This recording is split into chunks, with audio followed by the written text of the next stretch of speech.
إن الحمد لله نحمده ونستعينه ونستغفره ونؤمن به ونتوكل عليه ونعوذ بالله من شرور أنفسنا ومن سيئات أعمالنا من يهده الله فلا مضل له ومن يضلل فلا هادي له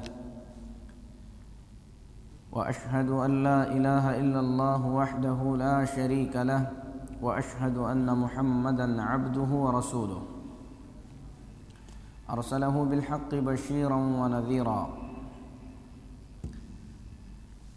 أما بعد فإن أحسن الحديث كتاب الله وخير الهدي هدي محمد صلى الله عليه وسلم وشر الأمور محدثاتها وكل محدثة بدعة وكل بدعة ضلالة وكل ضلالة في النار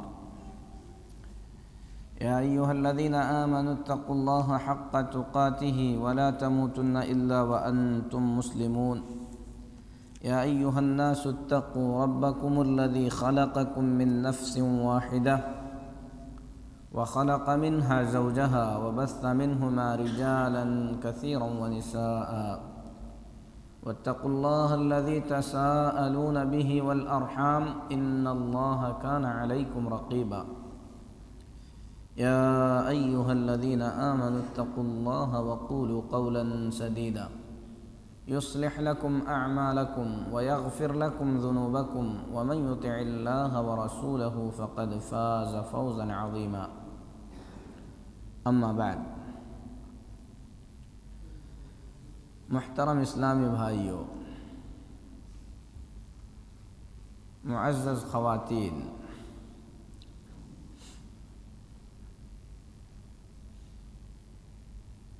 جیسا کہ آپ تمام لوگ جانتے ہیں کہ آج کا یہ پروگرام، آج کا یہ درس در حقیقت گزشتہ درس کا تکملہ ہے۔ گزشتہ درس میں ایمان کے دوسرے رکن الایمان بالملائکہ، اللہ کے ملائکہ اور فرشتوں پر ایمان کے سلسلے میں بات ہو رہی تھی کہ ایمان کے 6 ارکان میں سے ایک عظیم رکن ہے اللہ کے ملائکہ اور فرشتوں پر ایمان لانا۔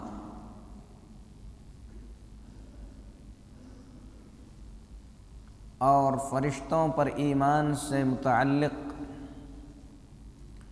بہت ساری باتیں آپ لوگوں کے سامنے بیان کی جا چکی تھیں کہ فرشتے اللہ تبارک و تعالیٰ کی مخلوق ہیں جنہیں اللہ تبارک و تعالیٰ نے نور سے پیدا فرمایا ہے۔ یہ اللہ تبارک و تعالیٰ کی اطاعت گزار فرما بردار مخلوق ہے جو کبھی اللہ کی نافرمانی نہیں کرتے، وہی کام کرتے ہیں جس کام کے کرنے کا اللہ تبارک و تعالیٰ انہیں حکم فرماتا ہے۔ فرشتوں میں سے کچھ فرشتوں کے نام جو قرآن و سنت میں وارد ہوئے ہیں، دلائل کے ساتھ آپ لوگوں کے سامنے بیان کیا گیا۔ اسی طریقے سے فرشتوں کا شکل بدلنا، انسانی شکل میں آنا، یہ ساری باتیں بھی بقدر تفصیل آپ لوگوں نے سن لی تھیں، اور یہ بھی بتایا گیا تھا کہ اللہ کے ملائکہ، اللہ کے فرشتے جب انسانی شکل میں آتے تو نبی کریم صلی اللہ علیہ وسلم کے ساتھ صحابہ کرام رضوان اللہ علیہم اجمعین نے بھی انہیں دیکھا،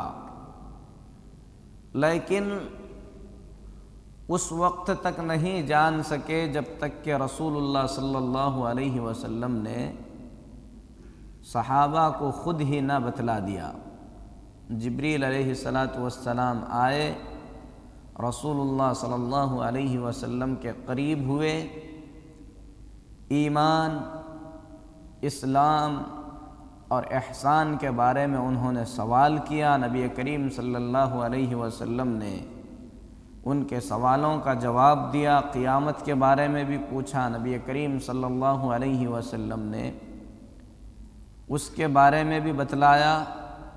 جب جبریل امین علیہ السلام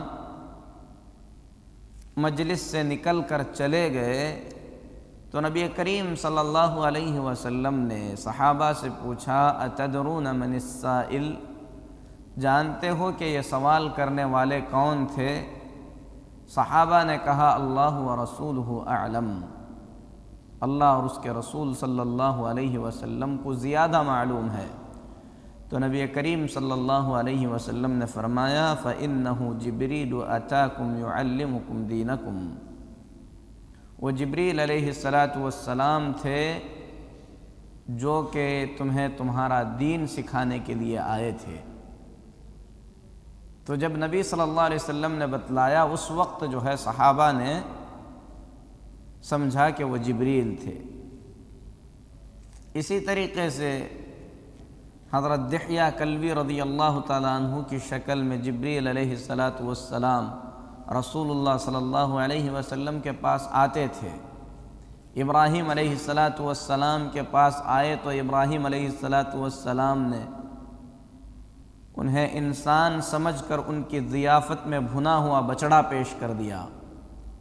لوط علیہ السلام کے پاس آئے تو لوط علیہ السلام بھی انہیں انسان سمجھنے لگے، یہاں تک کہ فرشتوں نے خود ہی بتلا دیا کہ ہم اللہ کی جانب سے بھیجے گئے پیغامبر ہیں، ہم اس قوم کی ہلاکت کا پیغام لے کر آئے ہیں۔ تو اللہ کے انبیاء علیہم الصلاۃ والتسلیم بھی اللہ کے ملائکہ کو جب انسان کی شکل میں دیکھتے تو اس وقت تک نہیں جان پاتے جب تک کہ اللہ تبارک و تعالیٰ انہیں نہ بتلائے یا فرشتے انہیں نہ بتلائیں۔ تو یہاں پر ہم نے ایک بہت عجیب و غریب بات کی طرف اشارہ کیا تھا کہ اللہ کے انبیاء علیہم الصلاۃ والتسلیم میں سے ابراہیم اور لوط علیہ السلام نے اللہ کے نبی، اللہ کے انبیاء نے اللہ کے فرشتوں کو انسان کی شکل میں دیکھ کر نہیں پہچانا، لیکن بہت ہی زیادہ افسوس کی بات ہے کہ اسلام کی طرف منسوب ہونے والوں میں سے کچھ ایسی جماعتیں جو پیری مریدی کے چکر میں پھنسے ہوئے ہیں، اپنے پیروں کو یہ صفت دیتے ہیں کہ وہ اللہ کے انبیاء علیہم الصلاۃ، اللہ کے ملائکہ علیہم الصلاۃ والتسلیم کو پہچان لیتے ہیں، اور باقاعدہ ان کی کتابوں سے اس کے حوالے دیے گئے۔ بہرحال یہ غیب کا علم ہے، اللہ تبارک و تعالیٰ جسے بتائے وہی جان سکتا ہے۔ پھر اس کے بعد بات تقریباً اس مسئلے پر آ کر رکی تھی کہ اللہ کے نبی محمد الرسول اللہ صلی اللہ علیہ وسلم نے جبریل علیہ السلام کو ان کی حقیقی شکل میں آپ نے 2 مرتبہ دیکھا ہے۔ اللہ کے ملائکہ کو، اللہ کے فرشتوں کو ان کی حقیقی شکل میں دیکھنا، یہ محمد الرسول اللہ صلی اللہ علیہ وسلم کے سوا کسی اور کے لیے ثابت نہیں ہے۔ اسی لیے کوئی نہیں کہہ سکتا کہ اس نے اللہ کے فرشتوں کو ان کی حقیقی شکل اور صورت میں دیکھا ہے۔ لیکن نبی کریم صلی اللہ علیہ وسلم کا فرمان ہے، بخاری اور مسلم میں حدیث حضرت ابو ہریرہ رضی اللہ تعالی عنہ کی روایت سے ہے، آپ صلی اللہ علیہ وسلم فرماتے ہیں اذا سمعتم صیاح الدیکۃ فاسألوا اللہ من فضلہ، جب مرغے کی بانگ سنو تو اللہ کے فضل کا سوال کرو، اللہ سے اس کا فضل مانگو۔ فإنها رأت ملکا، کیونکہ مرغے نے اللہ کے فرشتے کو دیکھا ہے۔ وإذا سمعتم نہیق الحمار فتعوذوا باللہ من الشیطان، جب گدھے کی آواز سنو، گدھے کی پکار سنو تو شیطان کے شر سے اللہ کی پناہ مانگو۔ فَإِنَّهُ رَآ شَيْطَانًا، کیونکہ گدھا اس وقت چیختا ہے جب شیطان کو دیکھتا ہے۔ یہ حدیث بخاری اور مسلم کی ہے۔ اس وقت جب مرغا بانگ دیتا ہے، مرغے کی بانگ سنتے ہیں تو نبی کریم صلی اللہ علیہ وسلم نے اللہ کا فضل مانگنے کا حکم دیا۔ تو امام ابن حجر العسقلانی رحمۃ اللہ علیہ فرماتے ہیں اس کی حکمت یہ ہے کہ جب فرشتے کو مرغے نے دیکھا ہے، آپ دعا کریں گے تو اللہ کے ملائکہ، اللہ کے فرشتے آپ کی دعا پر جو ہے آمین کہیں گے، آپ کے لیے استغفار کریں گے اور آپ کے لیے اخلاص کی شہادت دیں گے۔ اس لیے آپ اس وقت اللہ کا فضل مانگیں۔ کیا مرغا اللہ کے ملائکہ کو، اللہ کے فرشتوں کو ان کی اصلی شکل میں دیکھتا ہے؟ اس سلسلے میں کوئی حدیث وارد نہیں ہوئی ہے، اسی لیے ہمیں ایمان لانا ہے کہ مرغا اللہ کے ملائکہ اور فرشتوں کو دیکھتا ہے۔ کس طریقے سے دیکھتا ہے، کس شکل میں دیکھتا ہے، یہ بحث اور تفتیش کرنے کی ہمیں ضرورت نہیں ہے، کیونکہ اسے معلوم کرنے کا ہمارے پاس کوئی ذریعہ بھی نہیں ہے۔ نبی صلی اللہ علیہ وسلم نے بتلایا کہ مرغا اللہ کے ملائکہ کو دیکھتا ہے اور جب بانگ دیتا ہے تو ہم اللہ تبارک و تعالیٰ سے اس کا فضل مانگیں۔ ملائکہ اور فرشتوں سے متعلق ایک بڑی بات جو جاننے کی ہے وہ اللہ کے فرشتوں کی عبادت ہے کہ اللہ کے ملائکہ اللہ تبارک و تعالیٰ کی عبادت کس کس انداز میں کرتے ہیں۔ سب سے پہلے اللہ تبارک و تعالیٰ نے قرآن پاک میں اپنے ملائکہ کے بارے میں یہ بات بتلایا ہے کہ وہ اللہ تبارک و تعالیٰ کا ہر حکم بجا لاتے ہیں، کبھی وہ اللہ تبارک و تعالیٰ کی نافرمانی نہیں کرتے۔ اسی لیے اللہ نے قرآن کریم میں فرشتوں کی بڑی تعریف فرمائی ہے۔ اللہ فرماتا ہے وَقَالُوا اتَّخَذَ الرَّحْمَنُ وَلَدًا، مشرکین کہتے ہیں کہ رحمان نے بیٹا بنا لیا، کیونکہ مشرکین کا کہنا تھا کہ نعوذ باللہ فرشتے اللہ کی بیٹیاں ہیں۔ اللہ تبارک و تعالیٰ اسی پر رد کر رہا ہے وَقَالُوا اتَّخَذَ الرَّحْمَنُ وَلَدًا، انہوں نے کہا کہ رحمان نے اپنے لیے اولاد بنا لی۔ سبحانہ، اللہ تبارک و تعالیٰ اس سے پاک ہے، یعنی اللہ کی کوئی اولاد نہیں ہے۔ بل عباد مکرمون، بلکہ فرشتے اللہ تبارک و تعالیٰ کی باعزت بندے ہیں، مکرم بندے ہیں۔ لا يسبقونہ بالقول وهم بامرہ یعملون، اللہ تبارک و تعالیٰ کے کسی بھی حکم سے آگے نہیں بڑھتے، وہی کرتے ہیں جو اللہ تبارک و تعالیٰ انہیں کرنے کا حکم فرماتا ہے۔ یعلم ما بین ایدیہم وما خلفہم، اللہ تبارک و تعالیٰ ان کے آگے پیچھے کی ہر بات کو جانتا ہے۔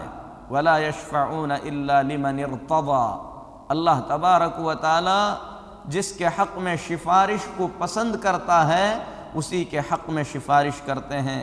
وَهُم مِّن خَشْيَتِهِ مُشْفِقُونَ، اللہ کے فرشتے اللہ تبارک و تعالیٰ کی خشیت اور خوف سے گھبرائے ہوئے ہوتے ہیں۔ ومن يقل منهم انی الہ من دونہ فذلک نجزیہ جہنم وکذلک نجزی الظالمین۔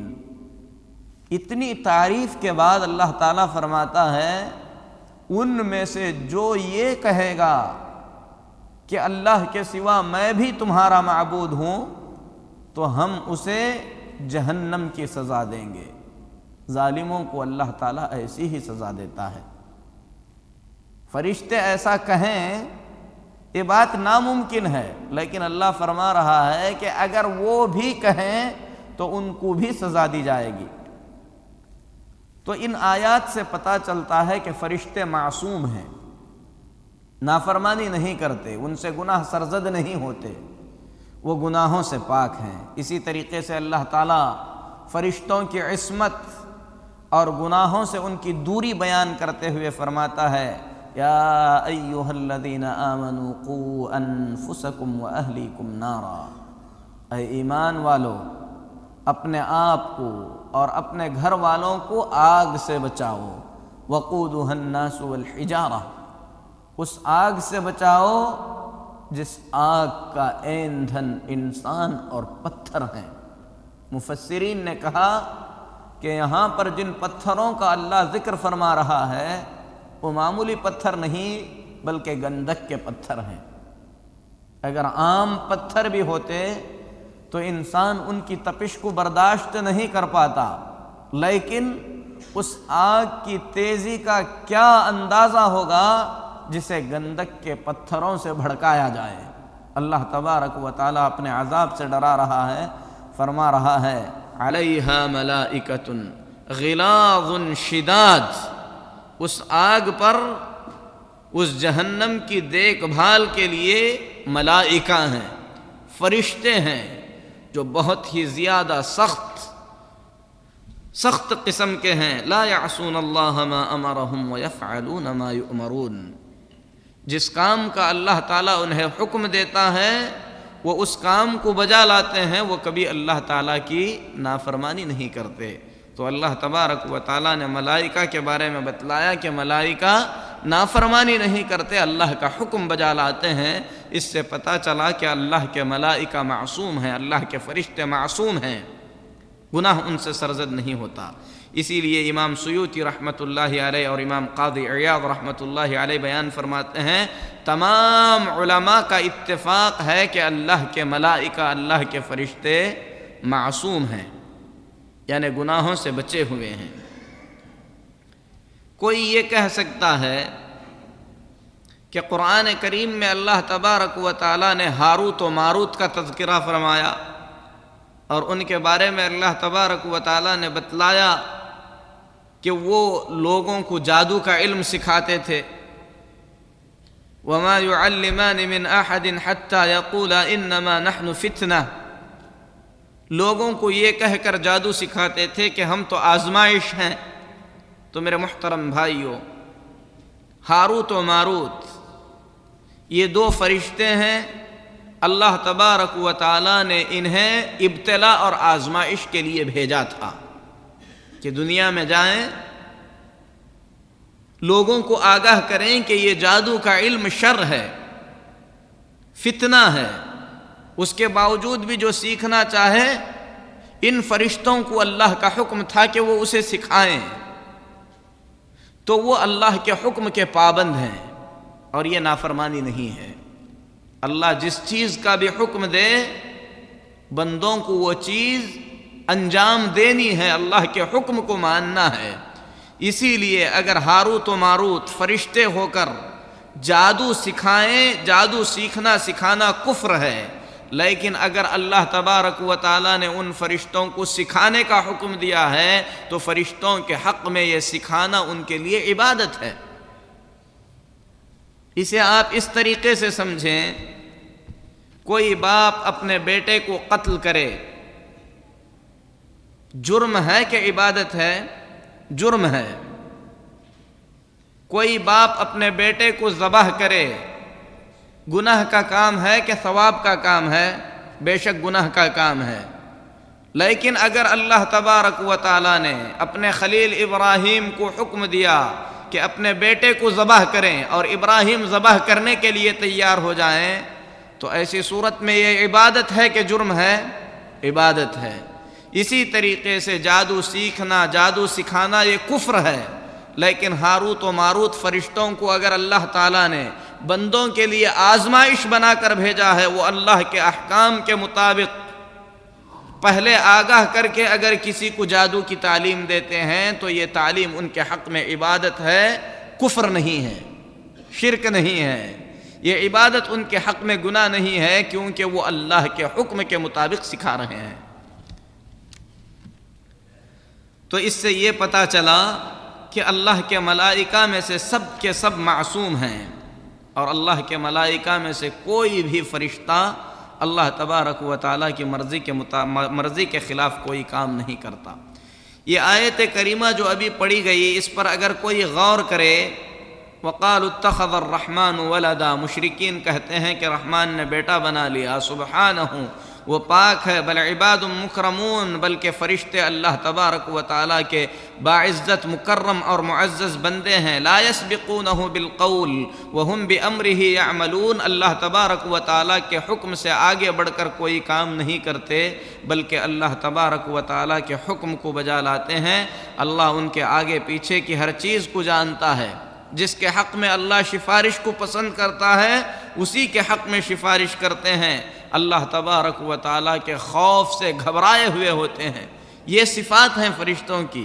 اللہ تعالیٰ نے اتنی بڑی تعریف فرمایا فرشتوں کی، اس کے بعد فرمایا وَمَن يَقُلْ مِنْهُمْ إِنِّي إِلَٰهٌ مِّن دُونِهِ فَذَلِكَ نَجْزِيهِ جَهَنَّمَ، ان میں سے جو یہ کہے گا کہ میں عبادت کے لائق ہوں، میری عبادت کرو، یعنی فرشتوں میں سے اگر کوئی دعویٰ کرے تو ہم ان کو بھی نہیں بخشیں گے، ان کو بھی ہم جہنم میں ڈال دیں گے، کیونکہ ظالموں کی سزا جہنم ہے۔ یہاں پر اللہ تبارک و تعالیٰ نے شرک کی شناعت، قباحت اور گندگی کو بیان فرمایا ہے کہ یہ گناہ کسی کے لیے معاف نہیں ہے۔ اسی لیے اللہ تبارک و تعالیٰ نے قرآن کریم میں کئی انبیاء علیہم الصلاۃ والتسلیم کا تذکرہ فرمایا، تقریباً 17 انبیاء علیہم الصلاۃ والتسلیم کا۔ اس کے بعد فرمایا وَلَوْ أَشْرَكُوا لَحَبِطَ عَنْهُمْ مَا كَانُوا يَعْمَلُونَ، اگر یہ اللہ کے انبیاء بھی شرک کریں گے، یعنی یہ مستحیل ہے، ناممکن ہے کہ اللہ کا نبی شرک کرے، لیکن شرک اتنا بڑا جرم ہے کہ اگر وہ بھی کرے گا تو ہم بھی اس کے اعمال کو برباد کر دیں گے۔ بلکہ اللہ تبارک و تعالیٰ نے شرک کی قباحت اور گندگی کو اور بھی واضح کرنے کے لیے فرمایا لَإِنْ أَشْرَكْتَ لَيَحْبَطَنَّ عَمَلُكَ وَلَتَكُونَنَّ مِنَ الْخَاسِرِينَ۔ اے محمد صلی اللہ علیہ وسلم، اگر آپ بھی شرک کریں گے تو آپ کے بھی اعمال برباد کر دیے جائیں گے، پھر اس کے بعد آپ نقصان اٹھانے والوں میں سے ہو جائیں گے، یعنی ناممکن ہے۔ جیسا کہ اللہ تبارک و تعالیٰ نے فرمایا قُلْ إِنْ كَانَ لِلرَّحْمَنِ وَلَدًا فَأَنَا أَوَّلُ الْعَابِدِينَ، اے نبی صلی اللہ علیہ وسلم آپ کہہ دیجئے کہ اگر رحمان کا کوئی بیٹا ہوتا تو سب سے پہلے میں اس کی عبادت کرتا، یعنی بیٹا نہیں ہے، یہ ثابت کرنا ہے۔ تو اسی طریقے سے اللہ تعالیٰ نے فرمایا کہ شرک اتنا قبیح جرم ہے کہ اگر نبی بھی کرے تو معاف نہیں ہوگا، فرشتے بھی کریں تو معاف نہیں ہوگا۔ تو پتہ یہ چلا ان آیات کریمہ کی روشنی میں کہ اللہ کے فرشتے سب کے سب معصوم ہیں۔ فرشتے اللہ تعالیٰ کی عبادت کئی طریقے سے انجام دیتے ہیں، ان میں سے کچھ عبادتوں کا اللہ تعالیٰ نے ذکر فرمایا ہے۔ ان میں سے سب سے عظیم عبادت جس کا اللہ نے ذکر فرمایا وہ اللہ تبارک و تعالیٰ کی تسبیح و تحمید ہے۔ اللہ تعالیٰ کی تسبیح و تحمید، یعنی اللہ کی تسبیح بیان کرنا اور اللہ کی حمد بیان کرنا، یہ سب سے عظیم عبادت ہے جو فرشتے انجام دیتے ہیں۔ اسی لیے جب اللہ تبارک و تعالیٰ نے آدم علیہ السلام کو پیدا کرنے کی بات فرشتوں کے سامنے پیش کی تو فرشتوں نے کیا کہا وَنَحْنُ نُسَبِّحُ بِحَمْدِكَ وَنُقَدِّسُ لَكَ، اے اللہ ہم تیری حمد کے ساتھ تیری تسبیح بیان کرتے ہیں، تیری تقدیس کرتے ہیں۔ حمد کے ساتھ تسبیح بیان کرنا۔ اسی طریقے سے اللہ تبارک و تعالیٰ نے فرمایا وَالْمَلَائِكَةُ يُسَبِّحُونَ بِحَمْدِ رَبِّهِمْ وَيَسْتَغْفِرُونَ لِمَنْ فِي الْأَرْضِ، اللہ کے ملائکہ اللہ تعالیٰ کی حمد کے ساتھ تسبیح بیان کرتے ہیں، الفاظ پر غور کریں، اللہ فرماتا ہے کہ اللہ تعالیٰ کے حمد کے ساتھ اللہ کی تسبیح بیان کرتے ہیں۔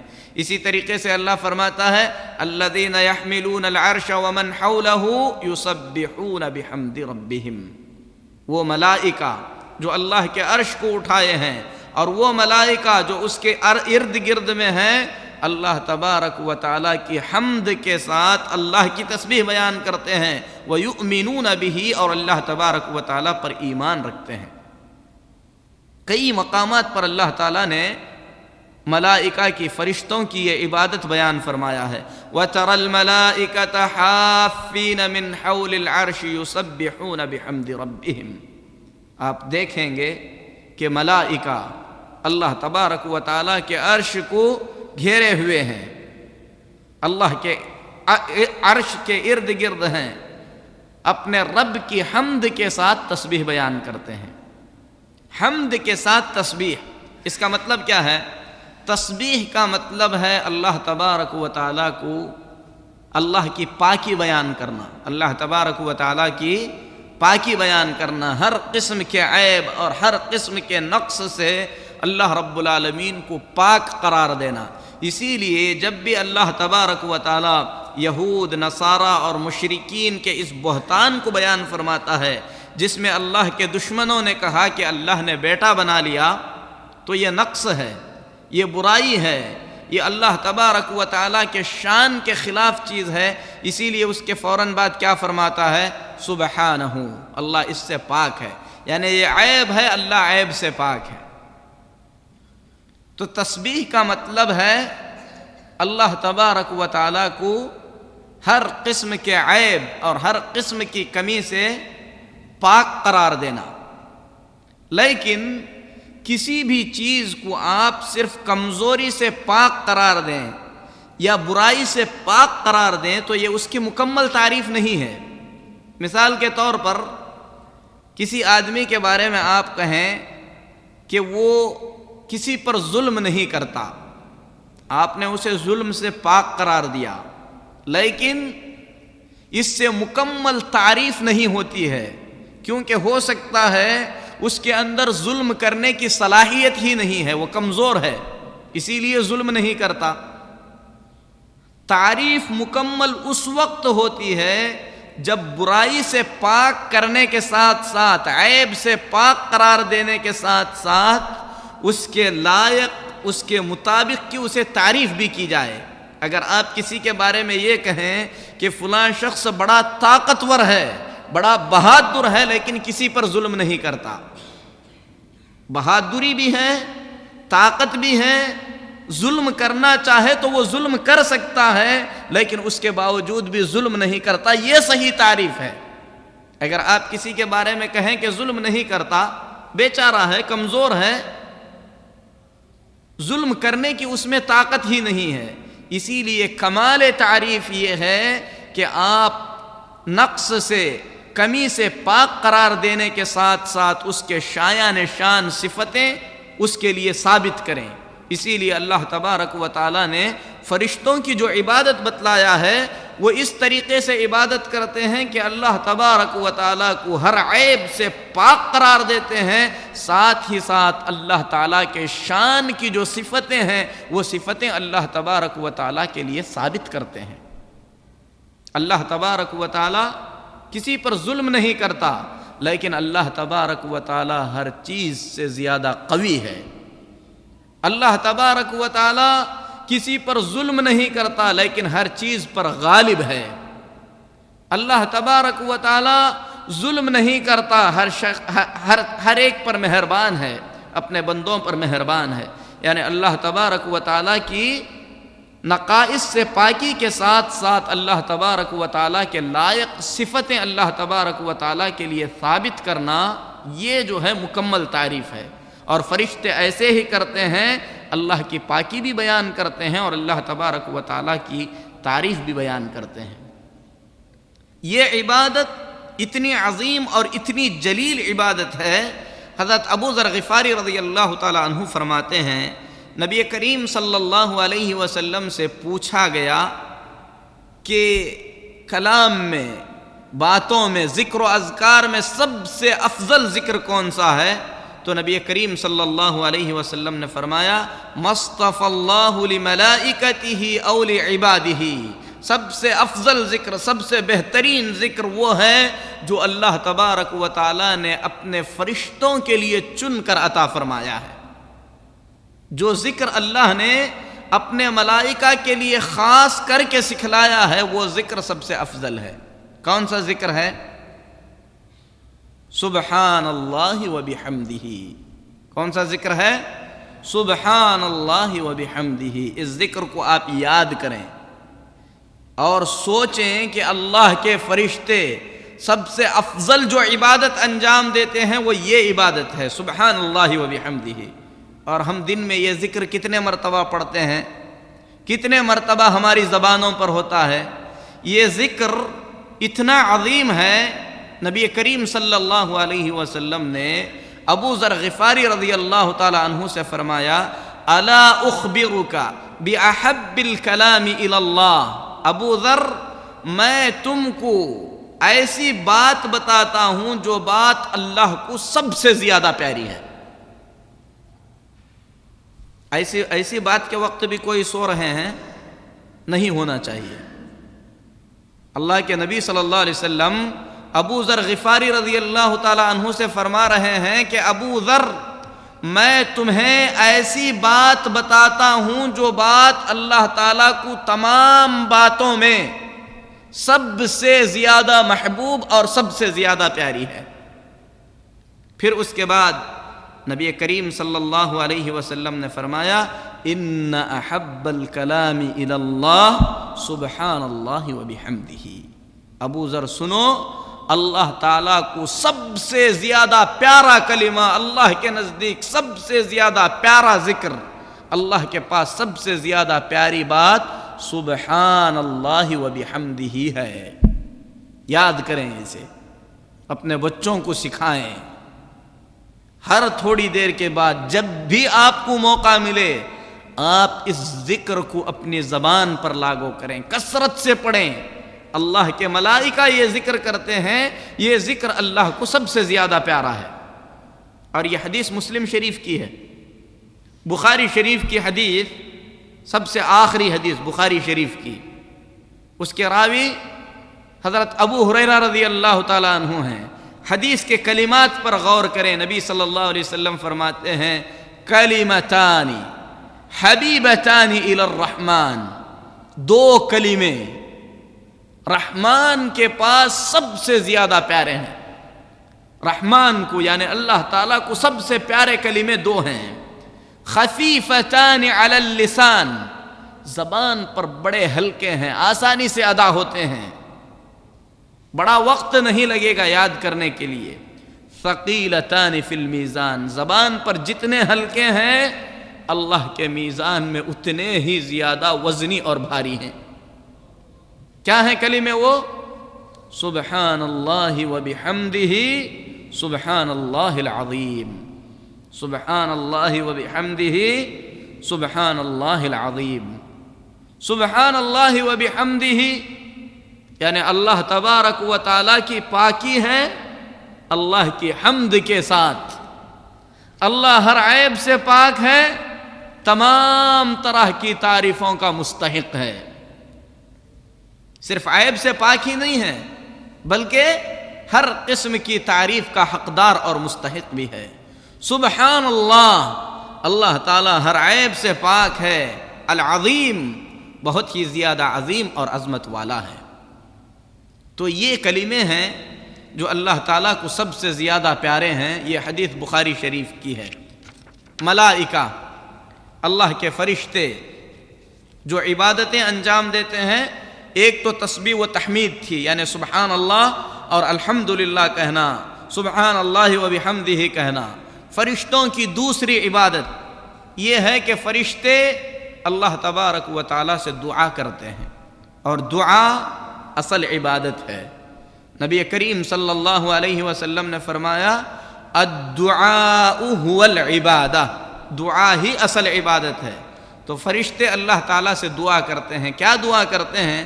فرشتوں کی دعائیں زیادہ تر عام طور پر اللہ تبارک و تعالیٰ کے بندوں کے لیے ہیں، ہم انسانوں کے لیے ہیں، جن کا ذکر قرآن میں اللہ تعالیٰ نے فرمایا ہے۔ انسانوں کے حق میں فرشتے جو دعا کرتے ہیں وہ دعائیں دو طریقے کی ہیں، ایک تمام انسانوں کے لیے، تمام مومنوں کے لیے دعا کرتے ہیں، تمام مومنوں کے لیے، عام مسلمانوں کے لیے فرشتے دعا کرتے ہیں۔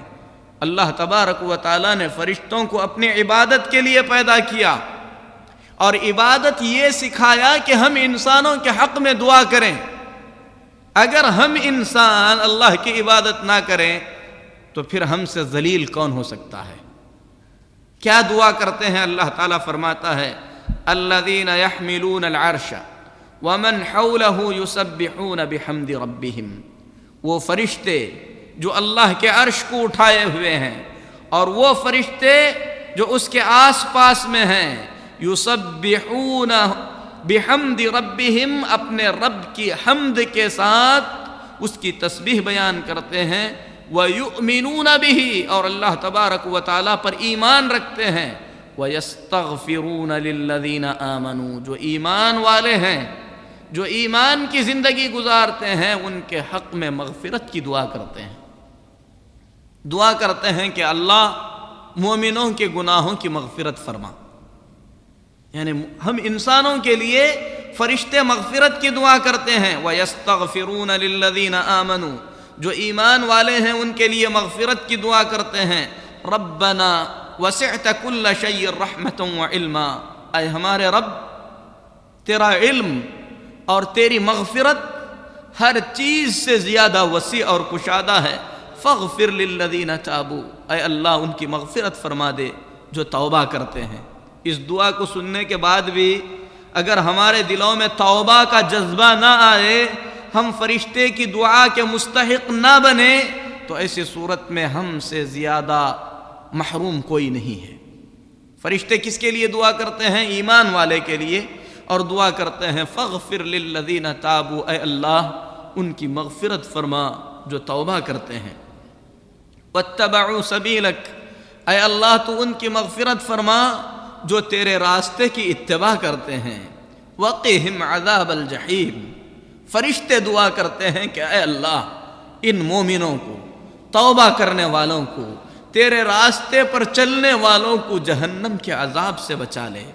ربنا وادخلہم جنات عدن التي وعدتہم، اے ہمارے رب ان مومنوں کو ایسی جنتوں میں داخل فرما جن جنتوں کا تو نے ان سے وعدہ فرمایا ہے۔ ومن صلح من آبائہم وازواجہم وذریاتہم، ان مومنوں کو بھی ان میں سے جن کے ماں باپ، جن کے بیویاں، جن کے بچے نیکی کے راستے پر ہیں، اللہ ان کو بھی تو جنت میں داخل فرما۔ انک انت العزیز الحکیم، اے اللہ تو بہت ہی زیادہ عزیز اور حکمت والا ہے۔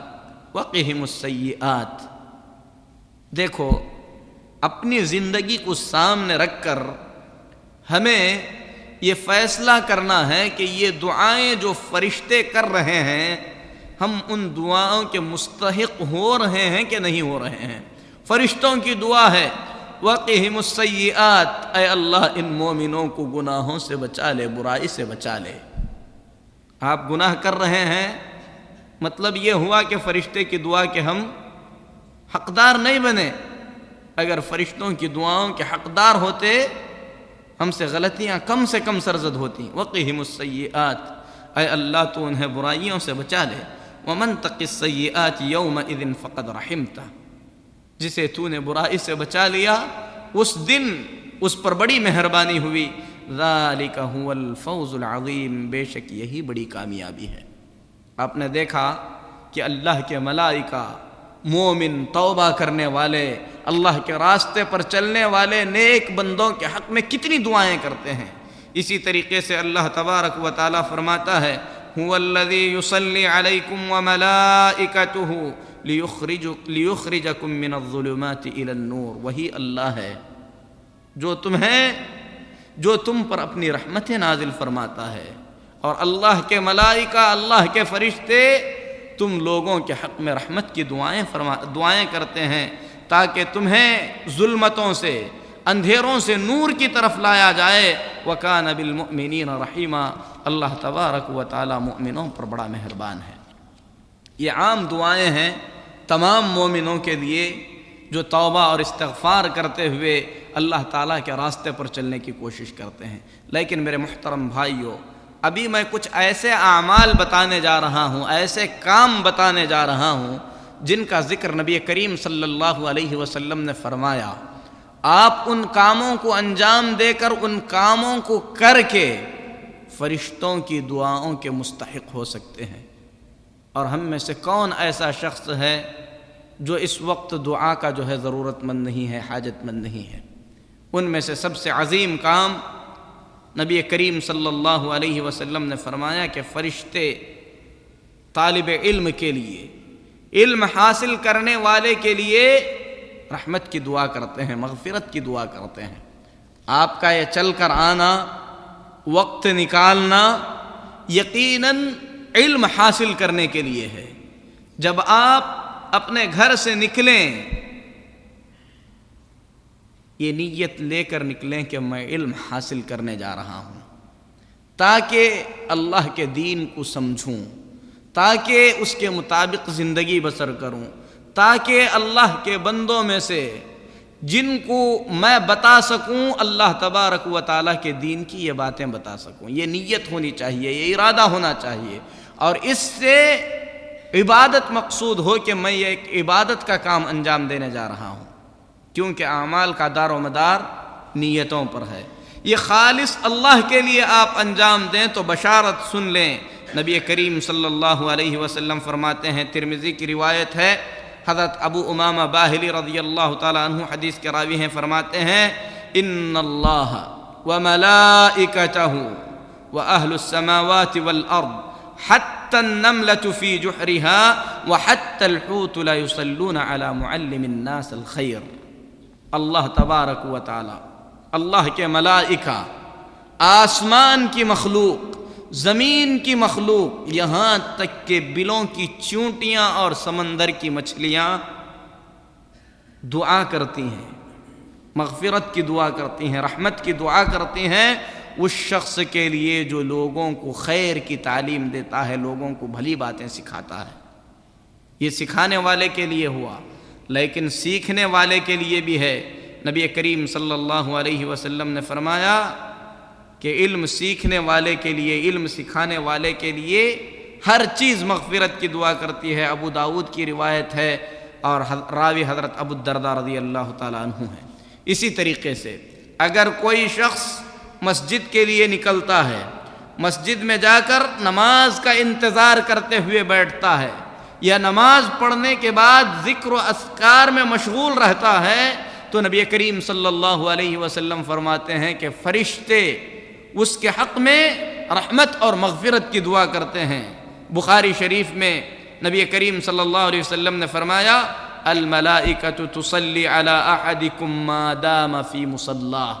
جب تک آدمی نماز پڑھنے کے بعد نماز کی جگہ میں بیٹھا ہوا ہے، اللہ کے ملائکہ، اللہ کے فرشتے اس کے لیے رحمت کی دعا کرتے ہیں، کہتے ہیں اللہم اغفر لہ، اللہم ارحمہ، اے اللہ تو اس کی مغفرت فرما، اے اللہ تو اس پر رحم فرما۔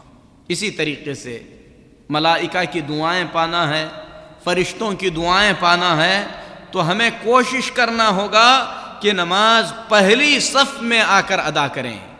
اگر پہلی صف میں نماز ادا کریں گے تو نبی کریم صلی اللہ علیہ وسلم نے فرمایا کہ فرشتے مغفرت کی دعا کرتے ہیں۔ حضرت برا بن عازب رضی اللہ تعالیٰ عنہ حدیث کے راوی ہیں، ابو داؤد میں ہے، نبی صلی اللہ علیہ وسلم نے فرمایا فرشتے اگلی صفوں میں، ابتدائی صف والوں پر رحمت کی دعا کرتے ہیں۔ اسی طریقے سے دوسری روایت میں ہے، پہلی صف میں جو بندے ہیں اللہ کے فرشتے اس کے لیے رحمت کی دعا کرتے ہیں۔ اور نبی کریم صلی اللہ علیہ وسلم نے ہمیں ابھارا ہے کہ ہماری صفیں ایسی ہوں جیسی صفیں اللہ کے فرشتوں کی ہوتی ہیں۔ الا تصفون کما تصف الملائکۃ عند ربها، کیا تم ایسی صف نہیں بنا سکتے جیسی صف فرشتے اللہ کے پاس بناتے ہیں؟ قالوا یا رسول اللہ، کیف تصف الملائکہ۔ صحابہ نے کہا اے اللہ کے نبی صلی اللہ علیہ وسلم، اللہ کے ملائکہ، اللہ کے فرشتے کیسی صف بناتے ہیں؟ نبی کریم صلی اللہ علیہ وسلم نے فرمایا یتمون الصفوف ویتراصون فی الصف۔ مسلم کی روایت ہے صف کو مکمل کرتے ہیں، اخیر میں جگہ نہیں چھوڑتے۔ یتراصون، صف کو ملاتے ہیں، بیچ میں خالی جگہ نہیں چھوڑتے۔ یہ نبی صلی اللہ علیہ وسلم کی تعلیمات ہیں، اور یہ چیز فرشتوں کو پسند ہے، اسی لیے جو لوگ صفوں کو مکمل کرتے ہیں اللہ تبارک و تعالیٰ کے فرشتے ان لوگوں کے حق میں دعا کرتے ہیں رحمت کی۔ اسی طریقے سے فرشتوں کی دعائیں پانا ہے تو آپ کو نبی کریم صلی اللہ علیہ وسلم پر کثرت سے صلاۃ و سلام بھیجنا ہوگا، بالخصوص جمعرات کے دن، یعنی جمعہ کی رات اور جمعہ کا دن ہم تمام کو چاہیے کہ کثرت سے رسول اللہ صلی اللہ علیہ وسلم پر صلاۃ و سلام پڑھیں۔ اگر ہم صلاۃ و سلام پڑھیں گے تو اللہ تبارک و تعالی ہم پر اپنی رحمت نازل فرمائے گا، اور فرشتے ہمارے لیے رحمت کی دعا کریں گے۔ حضرت عامر بن ربیعہ رضی اللہ تعالی عنہ بیان فرماتے ہیں نبی کریم صلی اللہ علیہ وسلم نے فرمایا ما من مسلم یصلی علی الا صلت علیہ الملائکہ، جو کوئی مسلمان مجھ پر صلاۃ و سلام بھیجتا ہے اللہ کے فرشتے اس کے حق میں رحمت کی دعا فرماتے ہیں۔ فَلْيُقَلِّلِ الْعَبْدُ مِنْ ذَلِكَ أَوْ يُكْثِرْ، جسے کم بھیجنا ہے کم بھیجے، جسے زیادہ بھیجنا ہے زیادہ بھیجے گا۔ اللہ کے پاس جو اجر ہے، ساتھ ہی ساتھ جو ہے دنیا میں اجر یہ ہے کہ فرشتے اس کے حق میں رحمت کی دعا کریں گے۔ لہذا میرے محترم بھائیو، ہم پڑھتے رہیں اللہم صلی علی محمد وعلی آل محمد کما صلیت علی ابراہیم وعلی آل ابراہیم انک حمید مجید، اللہم بارک علی محمد وعلی آل محمد کما بارکت علی ابراہیم وعلی آل ابراہیم انک حمید مجید۔ اسی طریقے سے فرشتوں کی دعائیں ان لوگوں کو حاصل ہوتی ہیں جو اللہ کے راستے میں کثرت سے خرچ کرتے ہیں۔ بخاری اور مسلم میں حضرت ابو ہریرہ رضی اللہ تعالی عنہ کی روایت سے ہے نبی کریم صلی اللہ علیہ وسلم نے فرمایا کہ ہر دن صبح کے وقت 2 فرشتے اترتے ہیں، ایک کہتا ہے کہ اے اللہ تیرے راستے میں خرچ کرنے والے کو اور عطا فرما، دوسرا کہتا ہے کہ اے اللہ جو خرچ نہ کرے، جو بخیلی کرے اسے تلف عطا فرما، اس کے مال کو تباہ کر دے۔ اسی لیے مال کی حفاظت چاہیے تو ہمیں چاہیے کہ اللہ کے راستے میں خرچ کریں، خرچ کریں گے تو رحمت کے فرشتوں کے دعا کے مستحق بنیں گے۔ اسی طریقے سے نبی کریم صلی اللہ علیہ وسلم نے فرمایا کہ سحری کرنے والوں کے حق میں اللہ تعالیٰ کے فرشتے رحمت کی دعا کرتے ہیں، روزدار کے حق میں اللہ کے فرشتے رحمت کی دعا کرتے ہیں۔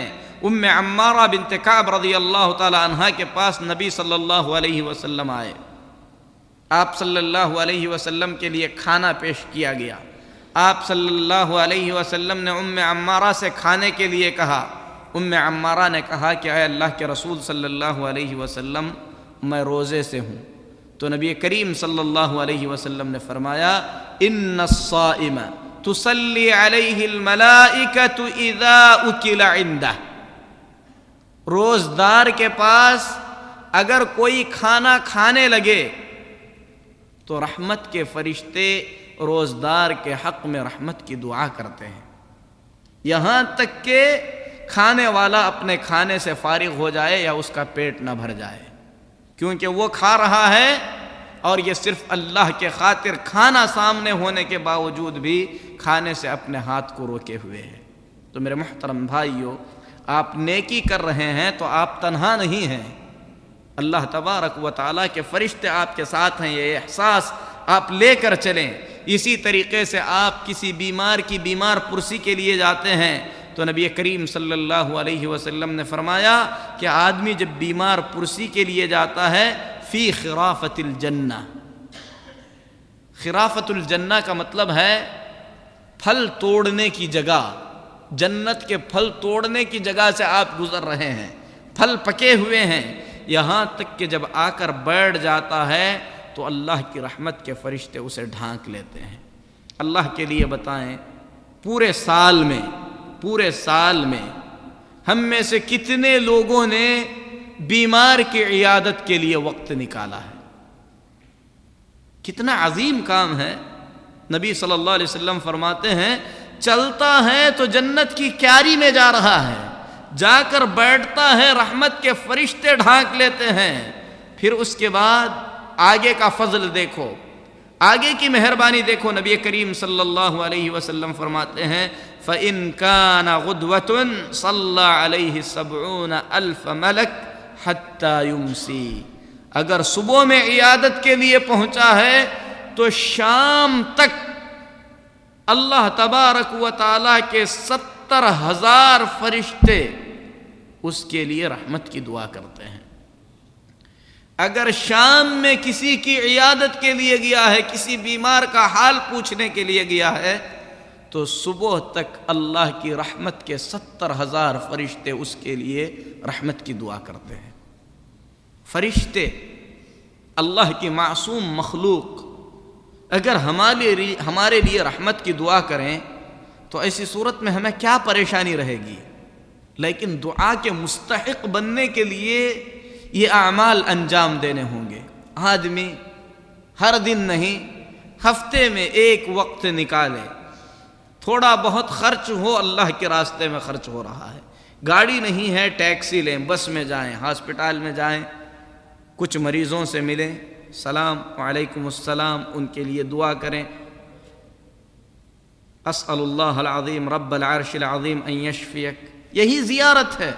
کچھ لے جانے کی ضرورت نہیں ہے۔ اگر آپ کی استطاعت نہیں ہے، ضروری نہیں کہ آپ پھل لے جائیں، آپ کھانے کی چیز لے جائیں، جا کر اس کا حال چال پوچھیں، کتنا زیادہ اجر کا کام ہے۔ اور یہ حدیث مسند احمد کی ہے، اور امام البانی رحمۃ اللہ علیہ نے اس حدیث کو جو ہے صحیح قرار دیا ہے۔ اتنے عظیم اعمال ہم اپنی زندگی میں چھوڑے ہوئے ہیں۔ اسی طریقے سے میرے محترم بھائیوں، جب آدمی موت کے قریب ہوتا ہے تو وہاں پر اللہ کے فرشتے ہوتے ہیں۔ اسی لیے نبی کریم صلی اللہ علیہ وسلم نے فرمایا کسی بیمار کے پاس رہو یا کسی محتضر کے پاس، موت کے قریب آدمی پہنچ چکا ہے، اس کے پاس رہو، بھلائی کی بات کرو، اچھی بات کہو، ایسی بات نہ کہو کہ اس پر اللہ کے فرشتے آمین کہیں، کیونکہ وہاں پر فرشتے ہوتے ہیں اور آمین کہتے ہیں۔ آپ غلط بات کریں گے اس پر بھی اللہ کے فرشتے آمین کہیں گے۔ اسی لیے صحیح بات کرو، یہ تعلیم نبی صلی اللہ علیہ وسلم نے دی۔ مسلم شریف کی حدیث ہے اور ام سلمہ رضی اللہ تعالی عنہا حدیث کی راوی ہیں۔ اسی طریقے سے ایک اور عمل جس سے ہم لوگ بہت ہی زیادہ غافل ہیں، وہ عمل ہے اپنے مسلمان بھائی کے لیے اس کے پیٹھ پیچھے خیر کی دعا کرنا۔ اللہ کے نبی صلی اللہ علیہ وسلم فرماتے ہیں، مسلم شریف کی حدیث ہے، حضرت ابو الدرداء رضی اللہ تعالی عنہ حدیث کے راوی ہیں، نبی صلی اللہ علیہ وسلم نے فرمایا اگر کوئی مسلمان اپنے مسلمان بھائی کے لیے اس کے پیٹھ کے پیچھے خیر کی دعا کرتا ہے تو اللہ کا فرشتہ آمین کہتا ہے اور کہتا ہے کہ اللہ تجھے بھی ایسی ہی چیز عطا فرمائے۔ ہم غیبتیں بہت کرتے ہیں، لیکن آپ کو یاد ہے، آپ خود سوچیں، انسان اپنے بارے میں زیادہ بہتر جانتا ہے۔ آپ نے کبھی کسی پریشان حال کے لیے، کسی مصیبت زدہ آپ کے مسلمان بھائی کے لیے تھوڑا سا وقت نکال کر اس کے بھلائی کے لیے، دنیا اور آخرت کے خیر کے لیے آپ نے دل سے دعا کی ہے؟ آپ سوچیں، اگر کرتے تھے تو اس میں زیادہ کریں، اگر نہیں کرتے تھے تو آج سے آپ اس کا آغاز کریں۔ آپ نقصان میں نہیں ہیں، اللہ کے فرشتے اس پر آمین کہتے ہیں اور آپ کے لیے دعا کرتے ہیں کہ اللہ آپ کو اسی جیسی چیز عطا فرمائے۔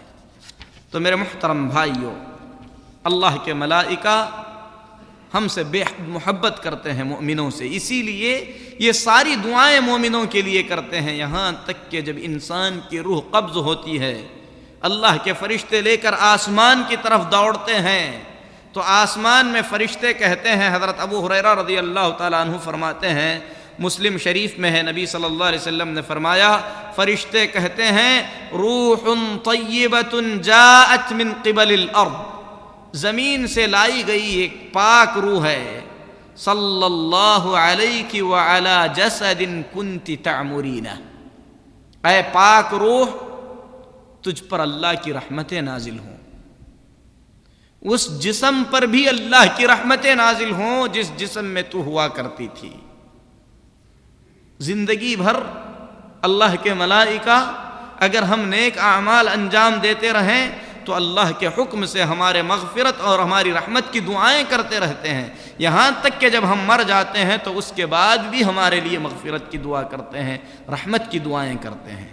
بلکہ مومنوں کا یہ تعلق اللہ کے ملائکہ سے اتنا گہرا ہے کہ قیامت کے دن جب بندے صراط کو پار کر رہے ہوں گے تو نبی کریم صلی اللہ علیہ وسلم فرماتے ہیں وَبِجَنْبَتَيْهِ الْمَلَائِكَةُ يَقُولُونَ اللَّهُمَّ سَلِّمْ سَلِّمْ،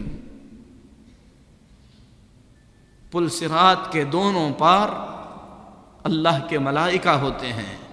مسند احمد کی روایت ہے، روایت صحیح ہے، نبی صلی اللہ علیہ وسلم فرماتے ہیں کہ مومن اللہ کے بندے پل صراط کو پار کر رہے ہیں، پل صراط کے دونوں طرف اللہ کے ملائکہ ہیں، دعا کرتے ہیں کہ اے اللہ سلامتی کا معاملہ فرما، اے اللہ سلامتی کا معاملہ فرما۔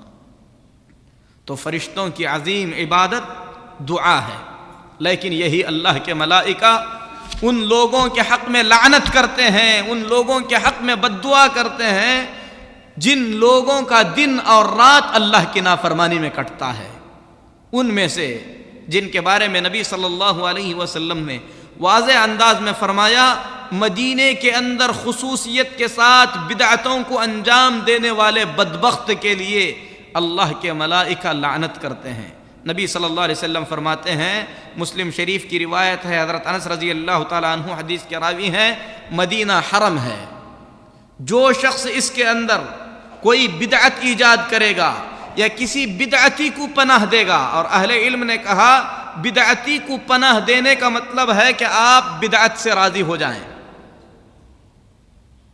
یا آپ کسی بدعتی کو بدعت کرتے ہوئے دیکھنے کے بعد بھی نہ روکیں، اسے اپنے پاس جو ہے رہنے کی جگہ دیں، اس کی بدعت کو برا نہ سمجھیں، کیا سزا ہے؟ نبی صلی اللہ علیہ وسلم نے فرمایا فَعَلَيْهِ لَعْنَةُ اللَّهِ وَالْمَلَائِكَةِ وَالنَّاسِ أَجْمَعِينَ، مدینے کے اندر بدعتی کو پناہ دینے والے اور بدعت ایجاد کرنے والے پر اللہ کی لعنت ہے، اللہ کے ملائکہ کی لعنت ہے اور تمام لوگوں کی لعنت ہے۔ اسی طریقے سے جو شخص نبی صلی اللہ علیہ وسلم کے صحابہ میں سے کسی صحابی کو برا بھلا کہتا ہے، اللہ کے نبی صلی اللہ علیہ وسلم نے فرمایا کہ اللہ کے فرشتے اس پر لعنت بھیجتے ہیں۔ نبی صلی اللہ علیہ وسلم فرماتے ہیں من سب اصحابی فعلیہ لعنت اللہ والملائکۃ والناس اجمعین، جو میرے صحابہ کو برا بھلا کہے اس پر اللہ کی لعنت ہے، اللہ کے ملائکہ اور فرشتوں کی لعنت ہے اور تمام لوگوں کی لعنت ہے۔ یہ حدیث ابن عباس رضی اللہ تعالیٰ عنہ کی طبرانی میں ہے اور امام البانی رحمۃ اللہ علیہ نے اسے بھی صحیح قرار دیا ہے۔ اسی لیے امام ابو زرعہ رازی رحمۃ اللہ علیہ نے فرمایا اگر کسی آدمی کو نبی صلی اللہ علیہ وسلم کے صحابہ میں سے کسی ایک صحابی کو برا بھلا کہتے سننا تو سمجھ لینا کہ وہ زندیق اور بے دین ہے، کیونکہ اللہ کا کلام، نبی صلی اللہ علیہ وسلم کی سنتیں ہم تک انہی کے ذریعے سے پہنچی ہیں۔ یہ چاہتا ہے کہ ان کی شان میں گستاخیاں کر کے اللہ تبارک و تعالیٰ کے کلام اور نبی صلی اللہ علیہ وسلم کی سنت کو بے قیمت کر دے، ہمیں ہمارے دین سے محروم کر دے، اسی لیے اسے بے دین سمجھا جائے گا، نہ کہ نبی کریم صلی اللہ علیہ وسلم کے صحابہ کی کسی بھی طریقے کی گستاخی اس سے برداشت کی جائے گی۔ اسی طریقے سے جو آدمی اپنے کسی مسلمان بھائی کو ہتھیار دکھاتا ہے، کسی دھاری دار چیز سے اشارہ کرتا ہے، نبی کریم صلی اللہ علیہ وسلم نے فرمایا کہ اللہ کے فرشتے اس پر بھی لعنت کرتے ہیں، اور یہ حدیث ابو ہریرہ کی ہے۔ نبی صلی اللہ علیہ وسلم نے فرمایا کہ اگرچہ کہ آپ اپنے حقیقی بھائی کو تلوار سے یا کسی دھاریدار چیز سے اشارہ کریں۔ اگر ہم میں سے کوئی شخص اس طریقے کا مذاق کرتا ہے تو اسے اس سے باز آنا چاہیے۔ مذاق میں بھی اس چیز کی شریعت نے اجازت نہیں دی ہے۔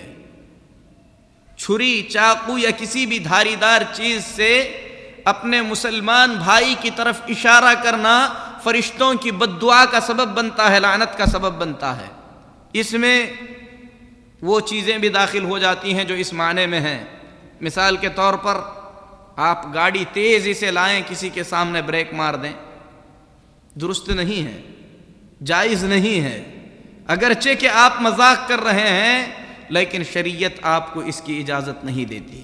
اسی طریقے سے اگر کوئی آدمی اپنی نسبت اپنے باپ کے علاوہ کسی اور کی طرف کرتا ہے تو وہ بھی اللہ تبارک و تعالیٰ کے ملائکہ کی جو ہے لعنت کا مستحق بنتا ہے۔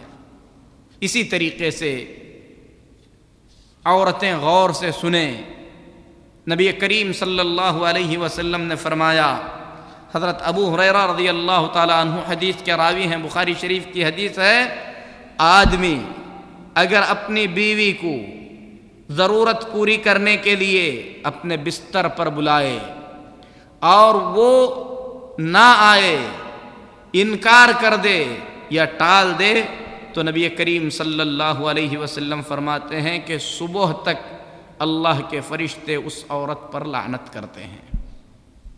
اسی طریقے سے ایسی عورت پر بھی اللہ کے فرشتے رحمت کی دعا نہیں کرتے جو عورت نوحہ اور ماتم کرتی ہے یا کسی کے مرنے پر چیختی اور چلاتی ہے۔ اسی طریقے سے نبی کریم صلی اللہ علیہ وسلم نے رمضان المبارک کو پا کر اپنی مغفرت نہ کرائے، اس کے لیے جبریل نے بد دعا کی، نبی کریم صلی اللہ علیہ وسلم نے آمین کہا۔ وہ حدیث بہت ہی زیادہ مشہور و معروف ہے۔ میرے محترم بھائیو، فرشتوں کی عبادتوں میں ذکر کی مجلسوں میں شرکت کرنا ہے، جس کا ذکر نبی کریم صلی اللہ علیہ وسلم نے بخاری شریف کی روایت میں فرمایا کہ اللہ کے فرشتے ہیں جو ذکر کی مجلسیں تلاش کرتے ہوئے آتے ہیں، جب کوئی ذکر کی مجلس مل جاتی ہے تو آ کر بیٹھ جاتے ہیں۔ پوری حدیث طویل ہے، یہاں تک کہ جب مجلس سے فارغ ہو کر رب العالمین کے پاس پہنچتے ہیں تو اللہ تبارک و تعالی بہتر جانتا ہے، لیکن پوچھتا ہے کہ تم کہاں سے آ رہے ہو؟ فرشتے کہتے ہیں کہ اے اللہ، ہم ایسی قوم کے پاس سے آ رہے ہیں جو تیری تسبیح بیان کر رہی تھی، تیری تکبیر بیان کر رہی تھی، لا الہ الا اللہ پڑھ رہی تھی، تیری حمد و ثنا بیان کر رہی تھی۔ تو اللہ تبارک و تعالیٰ فرماتا ہے کہ اور کیا کر رہے تھے؟ فرماتے ہیں کہ تجھ سے تیری جنت مانگ رہے تھے۔ اللہ فرماتا ہے کیا انہوں نے جنت کو دیکھا ہے؟ فرشتے کہتے ہیں کہ اے اللہ، انہوں نے جنت نہیں دیکھی ہے۔ اللہ فرماتا ہے کہ اگر دیکھتے تو کیا کرتے؟ فرشتے کہتے ہیں کہ اے اللہ، اور بھی زیادہ لگن کے ساتھ مانگتے۔ اسی طریقے سے جہنم سے پناہ مانگ رہے تھے۔ حدیث طویل ہے بخاری شریف کی۔ اللہ تبارک و تعالی آخر میں فرشتوں سے فرماتا ہے کہ فرشتوں گوار ہو، میں نے ان تمام کی مغفرت فرما دی ہے۔ اسی طریقے سے میرے محترم بھائیوں،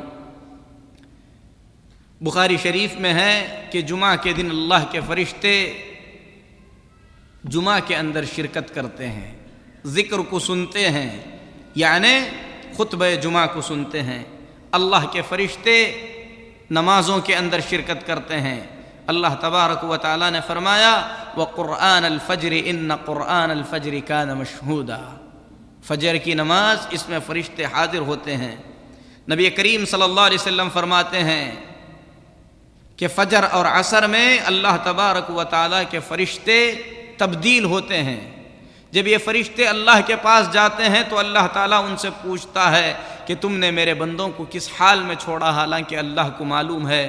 تو فرشتے کہتے ہیں کہ اے اللہ، جب ہم گئے تب بھی عبادت میں تھے، جب واپس آئے تب بھی عبادت میں تھے۔ تو میرے محترم بھائیو، اہل علم نے کہا کہ یہاں پر خصوصیت کے ساتھ فرشتے نماز میں شرکت کرتے ہیں۔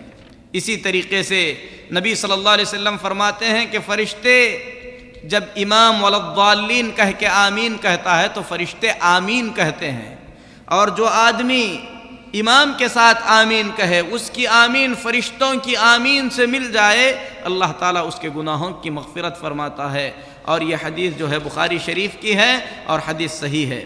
اسی طریقے سے اللہ کے نبی صلی اللہ علیہ وسلم کے ساتھ ایک صحابی نے نماز ادا کی، حضرت رفاعہ بن رافع رضی اللہ تعالیٰ عنہ حدیث کے راوی ہیں بخاری شریف میں، جب انہوں نے سمع اللہ لمن حمدہ کے بعد ربنا ولک الحمد حمدا کثیرا طیبا مبارکا فیہ کہا تو نبی کریم صلی اللہ علیہ وسلم نے نماز کے بعد پوچھا کہ کس نے گفتگو کی؟ سب صحابہ خاموش ہو گئے، کیونکہ صحابہ گھبرا گئے کہ کوئی غلط بات انہوں نے کہہ دی ہے۔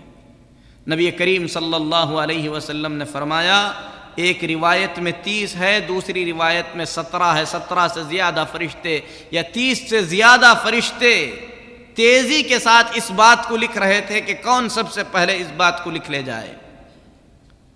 تو اس سے اہل علم کہتے ہیں کہ فرشتے نماز کے اندر شرکت کرتے ہیں۔ اسی طریقے سے میرے محترم بھائیوں، فرشتے نماز ادا کرتے ہیں۔ نبی کریم صلی اللہ علیہ وسلم نے فرمایا کہ میں نے بیت معمور دیکھا، جبریل سے پوچھا یہ کیا ہے؟ جبریل امین نے کہا کہ یہ بیت معمور ہے، جس میں ہر دن 70,000 فرشتے نماز پڑھتے ہیں۔ ایک مرتبہ پڑھ لے تو پھر زندگی بھر اس کی جو ہے باری نہیں آتی۔ یہ نماز کس طریقے کی ہے، اس کی کیا ہیئت اور کیا صفت ہے، یہ اللہ تبارک و تعالی بہتر جانتا ہے، لیکن کتاب و سنت سے یہ ثابت ہے کہ فرشتے قیام کرتے ہیں۔ اللہ تعالیٰ نے ان کے بارے میں فرمایا وَمَا مِنَّا إِلَّا وَلَهُ مُقَامٌ مَعْلُوم، فرشتے قیام کرتے ہیں، فرشتے صف بندی کرتے ہیں۔ اس کا ذکر کتاب میں بھی آیا ہے وَإِنَّا لَنَحْنُ الصَّافُّونَ، ہم صف بندی کرتے ہیں۔ حدیث میں بھی آیا ہے جیسا کہ نبی کریم صلی اللہ علیہ وسلم نے فرمایا کہ تم ایسی صف کرو جیسے فرشتے صف کرتے ہیں۔ حدیث شریف سے ثابت ہے فرشتے رکوع کرتے ہیں، سجدہ کرتے ہیں۔ اللہ تعالیٰ نے فرمایا وَلِلَّهِ يَسْجُدُ مَا فِي السَّمَاوَاتِ وَمَا فِي الْأَرْضِ، اللہ کے لیے سجدہ کرتے ہیں وہ ساری چیزیں جو آسمان میں ہیں اور زمین میں ہیں۔ آگے فرمایا وَالْمَلَائِكَةُ يُسَبِّحُونَهُ وَلَهُ يَسْجُدُونَ، اللہ کے فرشتے اللہ کی تسبیح بیان کرتے ہیں اور اللہ کے لیے سجدہ کرتے ہیں۔ نبی کریم صلی اللہ علیہ وسلم فرماتے ہیں آسمان سے کرہنے کی آواز آتی ہے، جس طریقے سے اونٹ بوجھل ہو کر چلتے وقت آواز کرتا ہے، آسمان سے ایسی آواز نکالنا آسمان کا حق ہے، یعنی وہ بغیر تکلف نہیں ہے۔ کیوں تکلف نہیں ہے؟ نبی صلی اللہ علیہ وسلم نے فرمایا کہ کیونکہ آسمان میں قدم بھر کی جگہ ایسی نہیں ہے جس پہ کوئی فرشتہ رکوع یا سجدہ یا قیام میں نہ ہو۔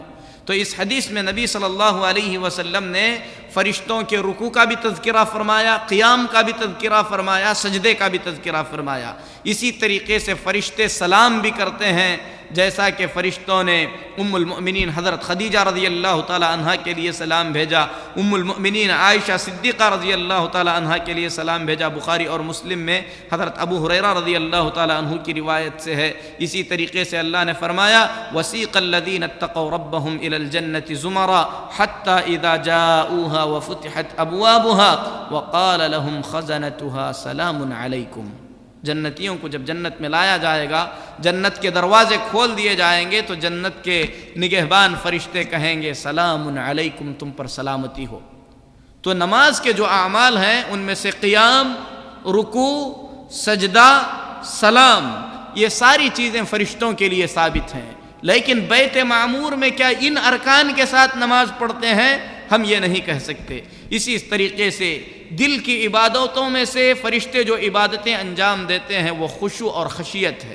اللہ تبارک و تعالیٰ فرماتا ہے یخافون ربهم من فوقهم، فرشتے اللہ تبارک و تعالیٰ سے خوف کھائے ہوئے ہیں۔ وهم من خشیته مشفقون، فرشتے اللہ کی خشیت سے گھبرائے ہوئے ہیں۔ اسی طریقے سے اللہ تبارک و تعالیٰ نے فرمایا کہ جب اللہ تبارک و تعالیٰ کوئی فیصلہ فرماتا ہے تو فرشتے آپس میں ایک دوسرے سے کہتے ہیں ماذا قال ربکم، تمہارے رب نے کیا کہا، یہاں تک کہ ان پر بے ہوشی کی کیفیت طاری ہو جاتی ہے۔ اور یہ جو ہے بخاری شریف میں ہے اور قرآن کریم میں بھی اللہ تعالیٰ نے اس کا تذکرہ فرمایا ہے۔ یہ فرشتوں کی عبادتیں تھیں جس کو مختصر طور پر بیان کیا گیا۔ میرے محترم بھائیوں، فرشتوں کے بڑے بڑے اعمال ہیں جنہیں وہ انجام دیتے ہیں، ان میں سے اللہ کے عرش کو اٹھانا، کچھ فرشتے جنت کی نگہبانی کرتے ہیں، کچھ فرشتے جہنم کے داروغاں ہیں، جن کا ذکر اللہ تبارک و تعالیٰ نے فرمایا کلما القی فیہا فوج سألہم خزنتها الم یأتکم نذیر، جب جہنم میں کسی کو ڈالا جائے گا، کسی فوج کو، تو جہنم کے داروغہ پوچھیں گے کہ تمہیں ڈرانے والا نہیں آیا تھا، یعنی جہنم کے داروغہ ہیں۔ اللہ فرماتا ہے علیہا 19، جہنم کی نگہبانی کے لیے اللہ تعالیٰ نے 19 فرشتوں کو تیار کر رکھا ہے۔ اسی طریقے سے کچھ فرشتے ایسے ہیں جنہیں اللہ تبارک و تعالیٰ نے پہاڑوں کے کام پر مقرر فرما دیا ہے۔ نبی کریم صلی اللہ علیہ وسلم جب طائف سے واپس آ رہے تھے، پہاڑوں کا فرشتہ آپ کے پاس آیا، آ کر کہنے لگا کہ اے اللہ کے نبی صلی اللہ علیہ وسلم، اللہ نے مجھے بھیجا ہے، اگر آپ حکم دیں لأطفق، تو میں ان پر جو ہے ان دونوں پہاڑوں کو ملا دوں گا۔ اسی طریقے سے اللہ تبارک و تعالیٰ نے سور پھونکنے کے لیے فرشتے کو مقرر فرمایا ہے۔ نبی صلی اللہ علیہ وسلم فرماتے ہیں کیف انعم وصاحب السور قد التقم سورا، میں کس طریقے سے چین سے رہ سکتا ہوں جبکہ سور پھونکنے والا فرشتہ سور کو لقمہ بنائے ہوئے ہے، وَأَصْغَى سَمْعَهُ، اپنے کان کو لگائے ہوئے ہے عرش کے پاس، وَحَنَا جَبْهَتَهُ، اپنی پیشانی کو جھکائے ہوئے ہے، بس انتظار میں ہے کہ کب حکم ہو کہ سور میں پھونک مارے۔ صحابہ نے کہا اے اللہ کے نبی صلی اللہ علیہ وسلم، ہم کیا کہیں، موقف بہت ہی زیادہ گھبرانے والا ہے۔ نبی کریم صلی اللہ علیہ وسلم نے فرمایا قولوا حسبنا اللہ ونعم الوکیل، کہو حسبنا اللہ ونعم الوکیل وعلی اللہ توکلنا، ہم اللہ پر ہی بھروسہ کرتے ہیں۔ کچھ فرشتے ایسے ہیں جنہیں اللہ تبارک و تعالیٰ نے بارش اور بادل کے کام پر مقرر فرما دیا ہے، جن میں سے میکائیل علیہ السلام ہیں، جیسا کہ صحیح حدیث سے ثابت ہے۔ اسی طریقے سے میرے محترم بھائیوں، کچھ فرشتے ایسے ہیں جنہیں اللہ تبارک و تعالیٰ نے مکہ مکرمہ اور مدینہ منورہ کی حفاظت کے لیے مقرر فرمایا ہے۔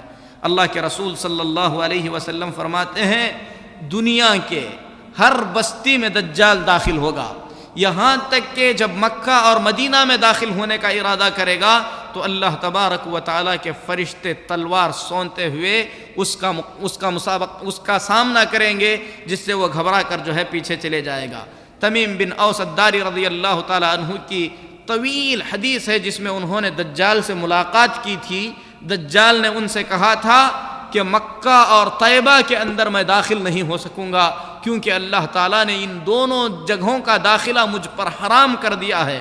کلما اردت ان ادخل واحدۃ او واحد منہما استقبلنی ملک بیدہ السیف سلطا، جب کبھی میں مکہ اور مکرمہ میں داخل ہونے کا ارادہ کروں گا تو فرشتہ تلوار لیے ہوئے میرے سامنے آ جائے گا اور وہ مجھ سے روکے گا، اور مکہ اور مدینہ کے ہر مدخل پر، ہر داخل ہونے کی جگہ پر اللہ تبارک و تعالیٰ کے فرشتے جو ہے پہرا دیتے ہیں۔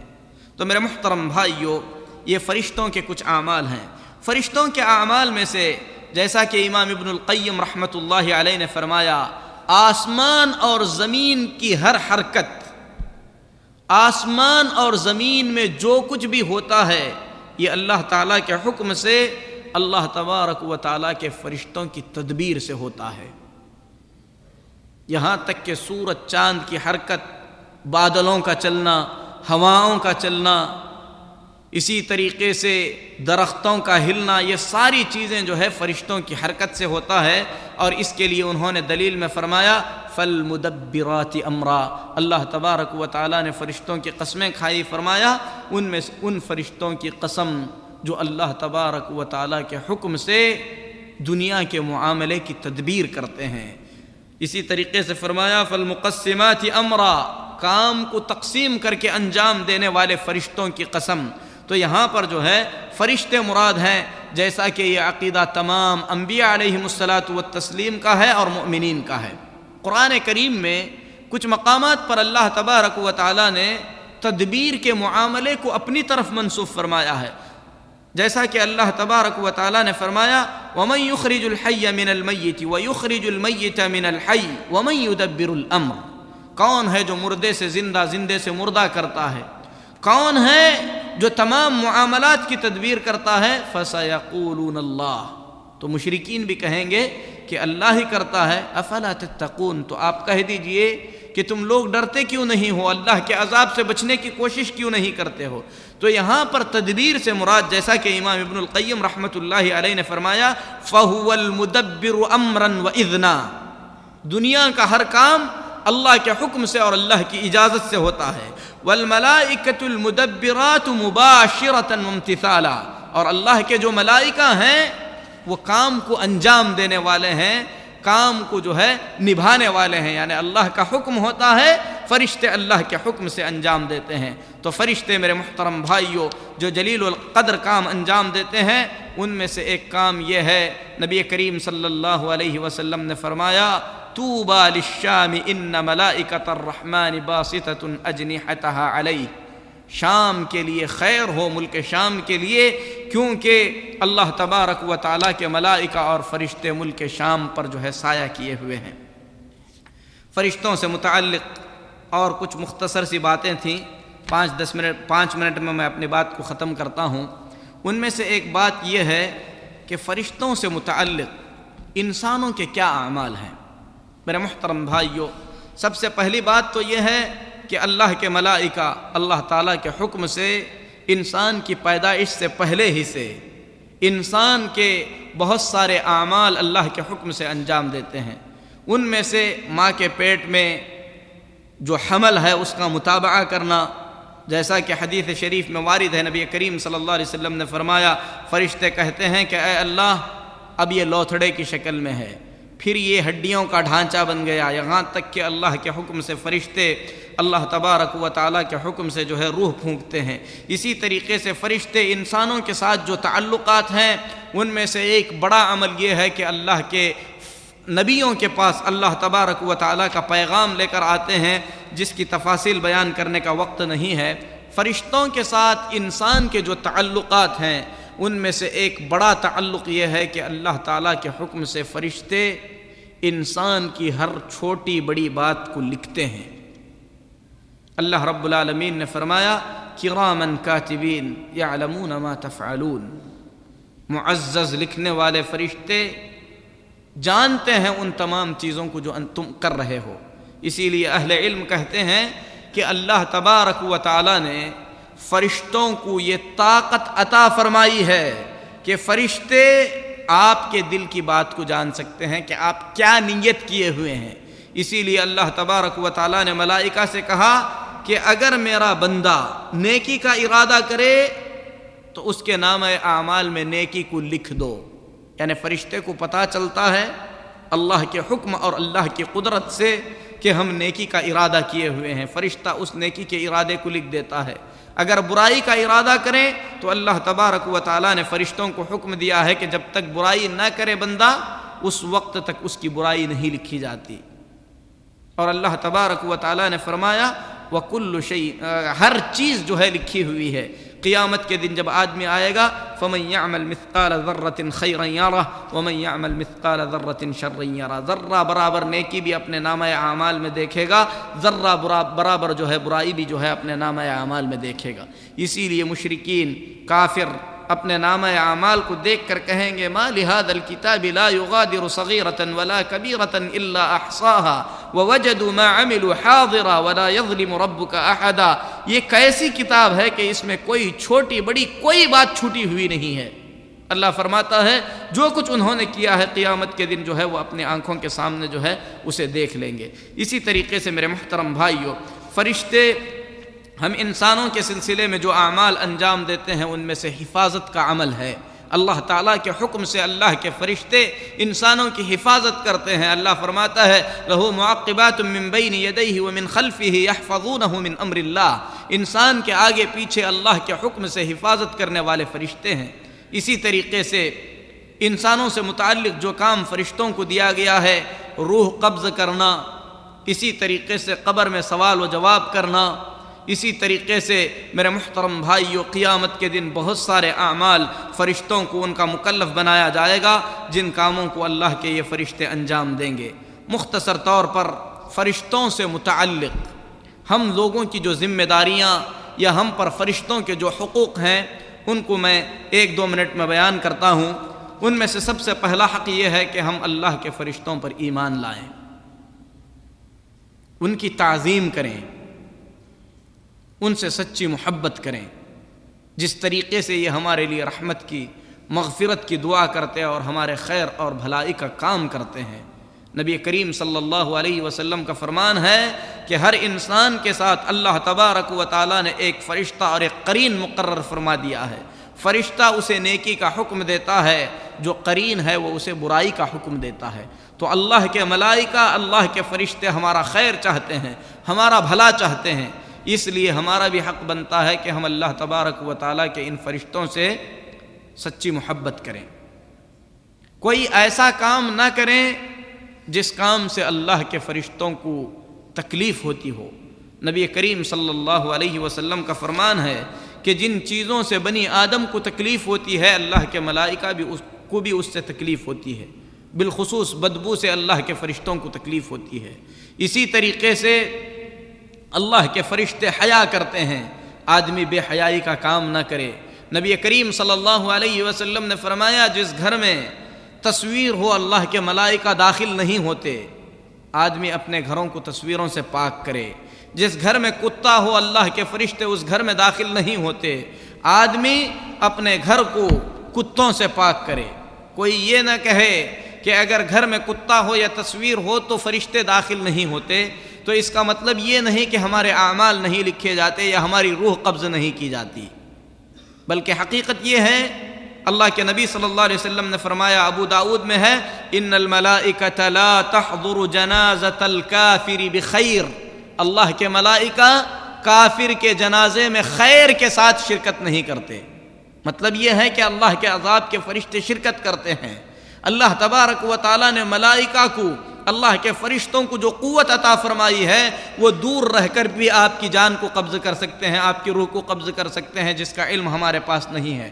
تو نبی کریم صلی اللہ علیہ وسلم نے جو فرمایا، وہ رحمت کے فرشتے داخل نہیں ہوتے، ورنہ ملک الموت، روح قبض کرنے والے فرشتے یا اعمال لکھنے والے فرشتے یقیناً جو ہے داخل ہوتے ہیں۔ اسی طریقے سے آدمی جنابت سے جلد از جلد غسل کر لے، کیونکہ نبی کریم صلی اللہ علیہ وسلم نے فرمایا کہ جنوبی کے پاس فرشتے داخل نہیں ہوتے۔ اسی طریقے سے آدمی مرد زعفران اپنے جسم پر نہ لگائے، کیونکہ رحمت کے فرشتے ایسے شخص کے پاس نہیں آتے جو اپنے جسم پر جو ہے زعفران لگایا ہوا ہو۔ ہاں البتہ اگر جنابت کی حالت میں آدمی وضو کر کے سو جائے یا سونے کی ضرورت ہے تو سو لے، تو ایسی صورت میں جو ہے کوئی حرج نہیں ہے۔ میرے محترم بھائیو، ان تمام مسائل کے بعد ایک ضروری مسئلہ یہ ہے کہ اللہ تعالیٰ کے حکم سے جب اللہ کے فرشتے ہماری حفاظت کرتے ہیں تو نبی کریم صلی اللہ علیہ وسلم نے ہم کو کچھ ایسی نصیحتیں فرمائی ہیں جن نصیحتوں پر عمل کر کے ہم اللہ کے ملائکہ کی حفاظت کے حقیقی مستحق بن سکتے ہیں۔ ان میں سے ایک چیز یہ ہے کہ آدمی سوتے وقت خصوصیت کے ساتھ آیت الکرسی کا اہتمام کرے۔ نبی کریم صلی اللہ علیہ وسلم نے فرمایا کہ جو آدمی آیت الکرسی پڑھ کر سوتا ہے، اللہ تعالیٰ کی جانب سے ایک حفاظت کرنے والا اس کے لیے مقرر کر دیا جاتا ہے۔ اسی طریقے سے سورہ بقرہ کی آخری آیات، ان آیتوں کا آدمی خصوصیت کے ساتھ اہتمام کرے۔ نبی صلی اللہ علیہ وسلم فرماتے ہیں جو آدمی سورۃ البقرہ کی آخری آیات کا اہتمام کرتا ہے یا آخری آیتیں پڑھتا ہے، یہ اس کے لیے کافی ہیں، یعنی ہر شر سے اس کی حفاظت کے لیے کافی ہیں۔ اسی طریقے سے سوتے وقت کے اذکار، دعائیں، اسی طریقے سے جو نبی صلی اللہ علیہ وسلم سے وارد چیزیں آئی ہیں، آدمی ان تمام چیزوں کا اہتمام کرے، بالخصوص ایسی چیزیں جن سے اللہ کے ملائکہ کو تکلیف ہوتی ہے، آدمی اپنے آپ کو اس سے دور رکھے۔ خصوصیت کے ساتھ حاضرین میں سے اگر کوئی شخص سگریٹ نوشی یا اس قسم کی چیز کا عادی ہے تو توبہ کرے، کیونکہ سگریٹ ایک بدبو ہے جس سے عام انسانوں کو تکلیف ہوتی ہے، تو یقیناً اللہ کے ملائکہ اس سے تکلیف محسوس کرتے ہوں گے۔ آدمی کو چاہیے کہ پاک چیزوں کو استعمال کرے، خبیث چیزوں سے اپنے آپ کو دور رکھے۔ خبیث چیزوں کو اللہ تعالیٰ نے اپنے بندوں پر حرام قرار دیا ہے۔ یقیناً حرام چیزیں جس طریقے سے اس سے انسان تکلیف محسوس کرتا ہے، اللہ کے فرشتے بھی تکلیف محسوس کریں گے۔ اللہ سے دعا ہے کہ اللہ تبارک و تعالی ہمارے دلوں میں ان فرشتوں کی محبت اور تعظیم پیدا فرمائے۔ اللہ تعالی ہمیں توفیق دے کہ ان کے نقش قدم پر ہم بھی زندگی گزاریں، خصوصیت کے ساتھ ان چیزوں میں جن چیزوں میں نبی کریم صلی اللہ علیہ وسلم نے فرشتوں کے اقتداء کا حکم دیا ہے۔ اللہ تبارک و تعالی ہم تمام کو نیک بنائے، ایمان کی زندگی عطا فرمائے، ایسے اعمال کرنے کی توفیق دے کہ ان اعمال سے ہم فرشتوں کی دعاؤں کے مستحق بن جائیں۔ اقول قولی ھذا واستغفر اللہ لی ولکم ولسائر المسلمین فاستغفروہ انہ ھو الغفور الرحیم۔